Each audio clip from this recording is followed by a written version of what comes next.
Welcome back to Tommy's Tune-Ups. Ooh. Today on the bench we have a Rotax 247. So this is a common engine that's found in the Skidoo land.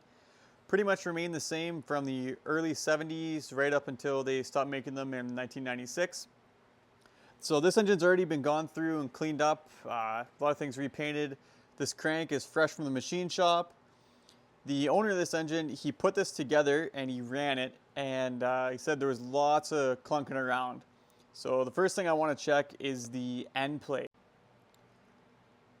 So the bearings are already pressed on here. The owner did that when he was putting this together himself and trying to get it to run. So there's a thicker shim here on the clutch side and a thinner shim, probably like 5 thou on the mag side. He's got the bearing inner and outers put on. I don't know if this style of bearing is going to work with the engine because they're not contained, right? There's too much movement side to side, and that's just the way these bearings work. So we might end up having to swap these out and put some new ones in, but I want to put it together myself and see if there's another way. Maybe I could add a shim behind this a bearing. It's definitely not every day I get to work on nice parts like this.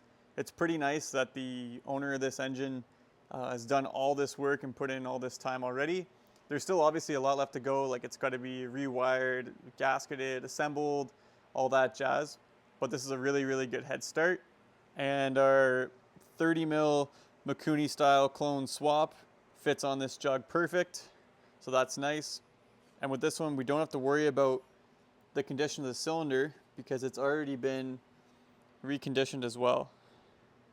So you can see all the nice cross hatching in there. So the gentleman's done a very, very nice job. We just got to figure out what the clunking is and why it won't run.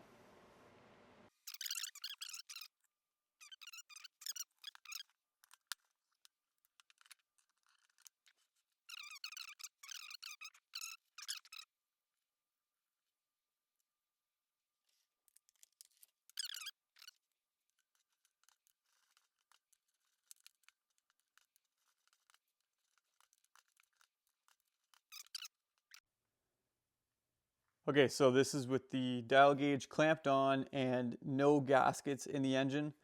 We're gonna have more end play on the shaft, obviously when the gasket's in there, because it's gonna space the cases apart a little bit more. But let's see what we have. Ooh. Okay.